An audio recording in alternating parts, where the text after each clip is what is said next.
Meninas, meninos, saudações! Vamos avançar com as nossas duas últimas aulas da apostila 7, Tensões no Sul e no Leste da Ásia. A apostila traz para a gente esse mapa que mostra a região centro-sul asiática da Caxemira. A Caxemira é uma região, né, da Ásia que é ocupada parcialmente por 3 países em uma área litigiosa. Então, os 3 países demandam revisão de fronteira na região. Os 3 países têm litígios territoriais nesta região. E o que há nesta área?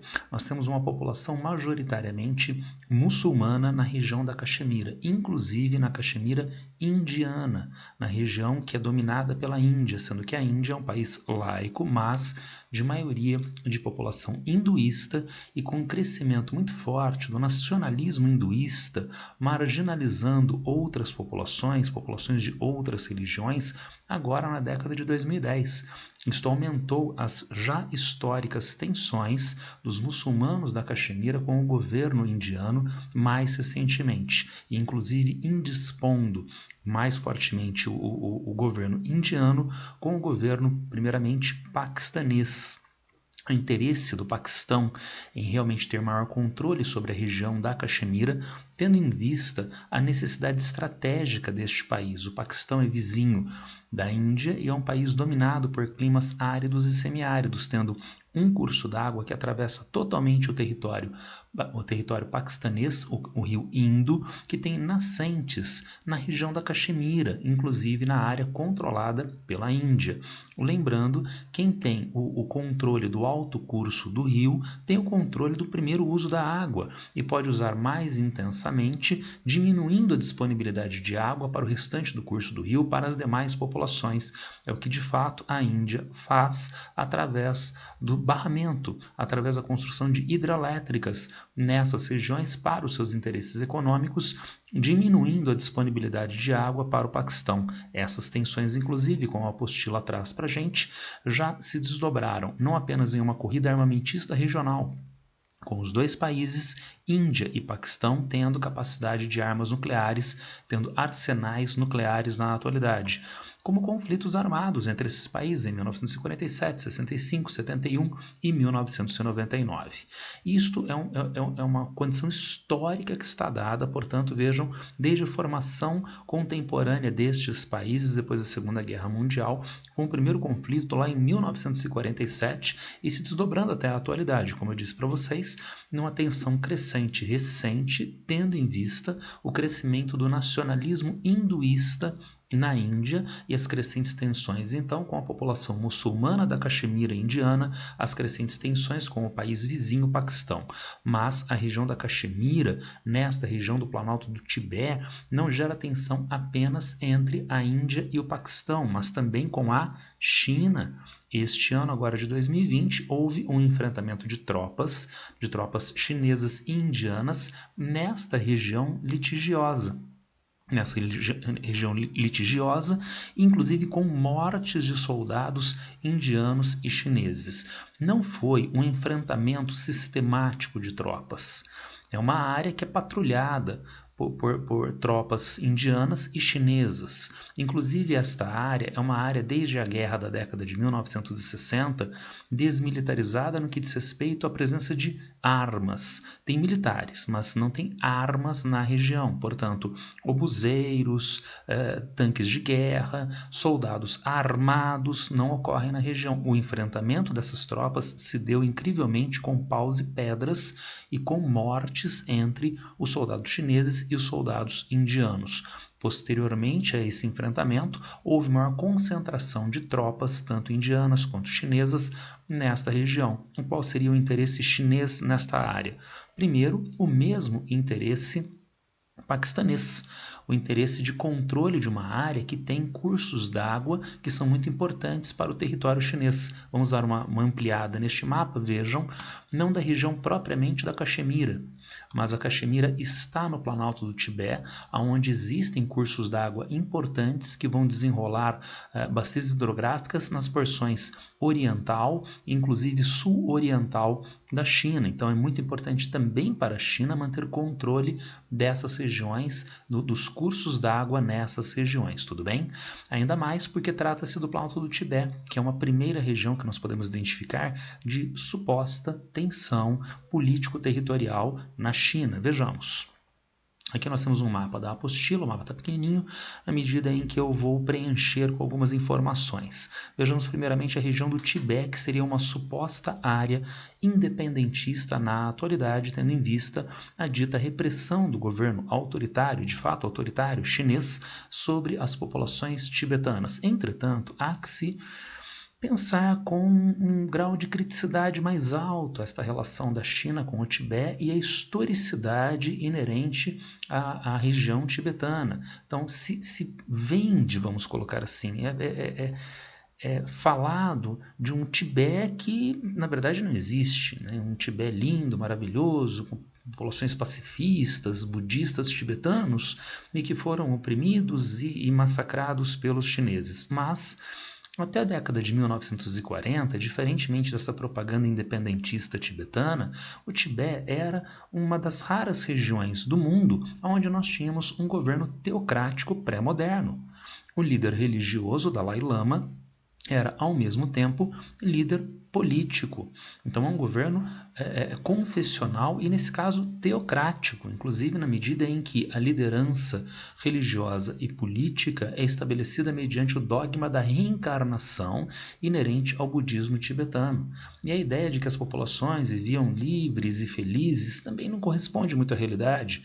Havia uma elite política e econômica latifundiária e religiosa, sendo que esta elite concentrava poder e riqueza de maneira brutal, mantendo levas de camponeses que eram submetidos a trabalho servil, a trabalho escravo, ao latifundiário, aos monges religiosos. Então não se trata de um Tibete lindo, maravilhoso, que foi oprimido pela China. E, por favor, também não é o contrário.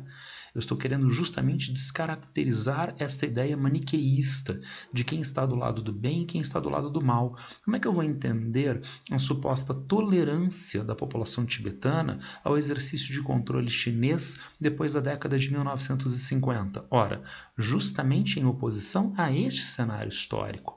A população tibetana se manifesta como uma etnia distinta, tem formação histórico-cultural distinta frente à maioria da população chinesa da etnia Han. Então, há sim potencial em indisposição entre estes grupos étnicos em uma perspectiva política. Mas por que há relativa tolerância, então, dos tibetanos na atualidade? Ora, nos últimos anos, e como nós vimos na aula de indústria na China, o governo chinês fez altos investimentos de modernização do Tibete em sistema de transporte, em sistema de comunicação, em sistema de saúde, vacinação pública, em sistema de educação. Há uma universidade no Tibete chinesa na atualidade, de modo que todos esses fatores de modernização são um diferencial importante frente ao período de controle político-religioso do Dalai Lama e com uma percepção de melhora por parte da população tibetana. Então, sim, há indisposição de parte a parte, tibetanos e governo chinês, mas essa indisposição não leva necessariamente a um movimento organizado independentista, justamente porque há esta percepção de melhora, modernização por parte da população tibetana. A mesma coisa nós podemos ver no que diz respeito a esta região, a região do Xinjiang ou Xinjiang. Xinjiang era uma denominação que nós utilizávamos mais fortemente no ensino médio brasileiro nos anos 1990, início dos anos 2000. A imprensa internacional mundial trabalha mais com a expressão Xinjiang, tá certo? Onde nós encontramos a população uigure, né, uma etnia de maioria islâmica. E o que acontece nessa região? Nós temos duas narrativas opostas. As duas têm base de verdade, né, e cada uma delas é defendida por um setor adversário na atualidade. Vejamos. A primeira narrativa do governo chinês. Existe infiltração de terrorismo através do Estado Islâmico e da Al-Qaeda, terrorismo islâmico sunita, através de algumas populações muçulmanas uigures na região, o que demanda maior ação em termos de segurança, em termos pedagógicos com vistas a que não haja esta infiltração de terrorismo nessas regiões. E será que existe base de verdade nesta afirmação? Sem dúvida que tem. Existem células terroristas da Al-Qaeda do Estado Islâmico que já se infiltraram no território chinês e através dessas populações, as suas porções mais ocidentais. Entretanto, os governos ocidentais, adversários competitivos frente à China, dizem que a China faz limpeza étnica na região contra as populações uigures, eliminando a cultura tradicional uigur na região. Bom, e de fato isso também não deixa de ser verdadeiro, na medida em que os campos de reeducação que o governo chinês diz são para evitar a influência do terrorismo islâmico na região, mas são campos de reeducação forçados. As populações uigures são levadas de maneira forçada a esses campos de reeducação, onde elas ficam presas por meses nesses trabalhos de reeducação. Então, sim, é um governo chinês autoritário que busca, de forma igualmente autoritária, eliminar qualquer padrão de tensão nessas regiões importantes para a China. Além dessas duas áreas, nós temos Taiwan. Taiwan era, ou melhor, se tornou o refúgio do governo caído de Pequim na Revolução de 1949. Então o governo cai em Pequim, depois da Revolução, a China se torna um país comunista e o governo caído vai se refugiar na ilha de Taiwan. Em um primeiro momento, e tendo em vista a Guerra Fria, os governos ocidentais, liderados pelos Estados Unidos, passam a reconhecer como governo chinês o governo de Taiwan e não o governo de Pequim. Mas na década de 1960, e após o rompimento das relações diplomáticas China-União Soviética, o governo americano vai se aproveitar disto para reconhecer o governo de Pequim como governo chinês, haver trocas de embaixadas consequentemente, aí o governo chinês dá uma resposta a Taiwan e ao mundo ocidental, exigindo que, para haver trocas de embaixadas com a China, reconhecimento de parte a parte do governo de Pequim, o outro país, não pode reconhecer Taiwan como um país do cenário internacional, o que não foi nenhum problema para os Estados Unidos. Os Estados Unidos, então, rompem relações diplomáticas com Taiwan para estabelecer relações diplomáticas com a China comunista, com Pequim, a partir dos anos 1960. E até hoje, Taiwan tem um baixíssimo reconhecimento internacional como país. Em mais de 190 representantes de países na ONU, menos de 20 países reconhecem Taiwan como um país na atualidade, e entre esses menos de 20, nós não encontramos grandes potências mundiais, países mais expressivos no cenário mundial.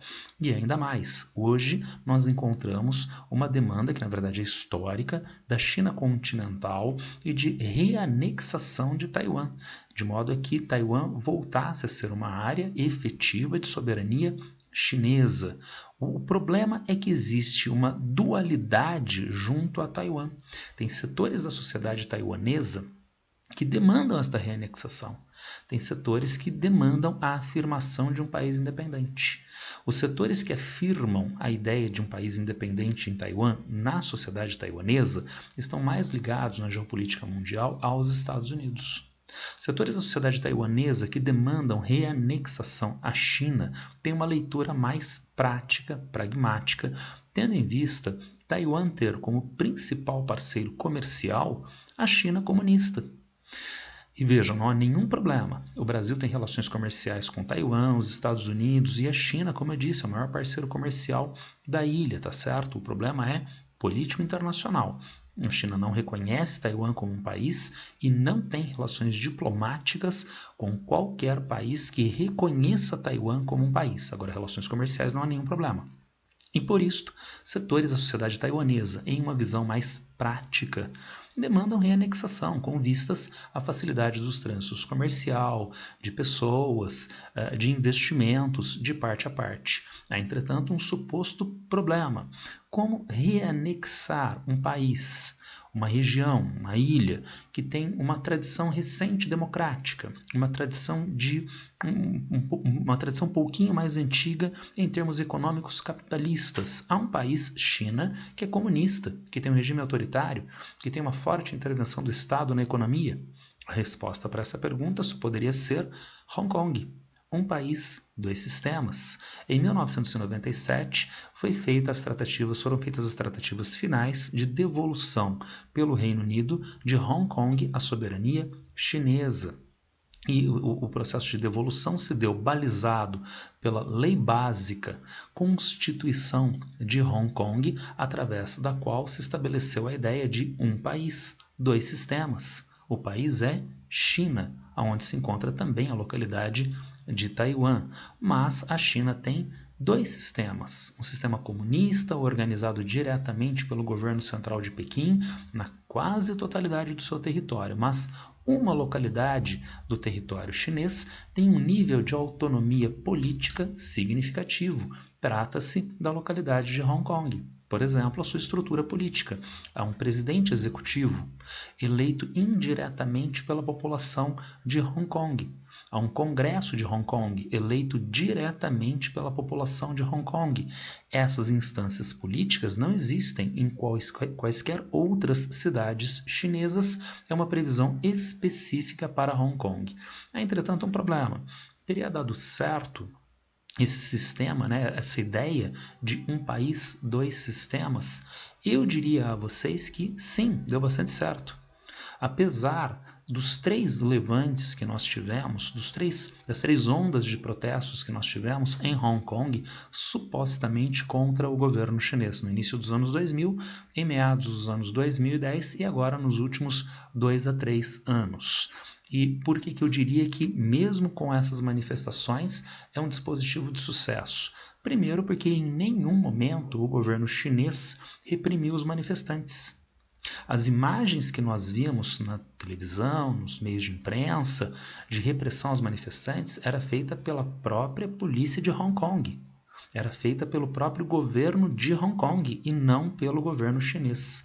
Ainda mais, há uma relação muito forte, próxima em termos econômicos, entre Hong Kong e as zonas econômicas especiais chinesas, havendo, portanto, necessidades de parte a parte dos bancos de Hong Kong, né, dos bancos de investimentos de Hong Kong com as zonas econômicas especiais chinesas, gerando benefícios econômicos, benefícios geopolíticos para ambas as partes.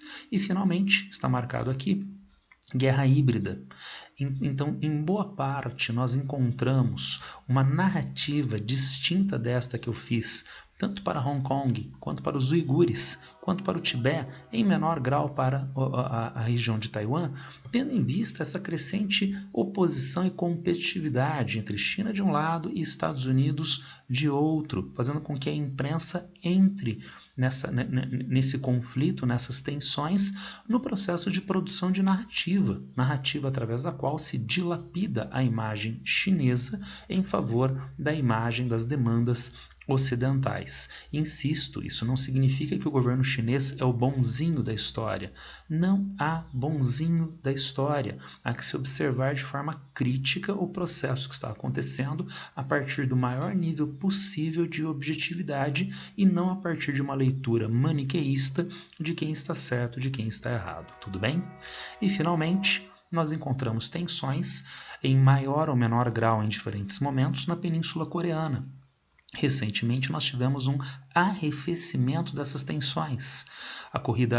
O desenvolvimento armamentista da Coreia do Norte, inclusive com a produção de armas de destruição em massa nucleares e mísseis de um alcance crescente, mas isso foi diminuído, essas tensões foram diminuídas mais recentemente por tratativas entre o governo coreano e o governo chinês, o governo russo, o governo da Coreia do Sul e o próprio governo americano em encontros de alto nível entre os dois governos dos Estados Unidos e da Coreia do Norte, agora mais recentemente. Então, diminuindo essas tensões. Há que se ter um certo cuidado com a Coreia do Norte, especialmente agora em 2020, na crise Covid-19, associado a problemas de intempéries, tufões, né, chuvas abundantes no território norte-coreano, diminuíram drasticamente a produção e oferta de alimentos. A Covid-19, com o fechamento de fronteiras, diminuiu a possibilidade de importação de alimentos. Há graves problemas de abastecimento alimentar na Coreia do Norte na atualidade, que podem colocar em risco até mesmo o regime norte-coreano. Voltando para a China tem graves preocupações em relação à Coreia do Norte, é um país aliado da Coreia do Norte e não sem razão. Vejam no nosso mapa da Ásia e leste da Ásia que a forte influência americana às cercanias da China, no Japão, na Coreia do Sul e também vimos em Taiwan, havendo, portanto, uma preocupação chinesa no que diz respeito à sua fronteira. Há entre o país de forte influência dos Estados Unidos e o território chinês um país tampão, não é? Então nós encontramos a Coreia do Norte aliada da China. Se eventualmente houvesse por exemplo, reunificação da Península Coreana, a influência americana poderia chegar, portanto, em uma área de fronteira com o território chinês. Ainda mais, a instabilidade da Península Coreana, por qualquer motivo político, conflito armado, problemas de abastecimento alimentar, pode mobilizar fluxos migratórios, tendo em vista a fronteira da Coreia do Norte com o restante do território chinês. Tudo bem? Meninos, meninas, era um assunto bastante complexo, eu apresentei de maneira mais sucinta possível para vocês. Se alguém tiver alguma dúvida, alguma pergunta, por favor, me acessa nas redes sociais, tá bom? Abraço para todo mundo e boa sorte!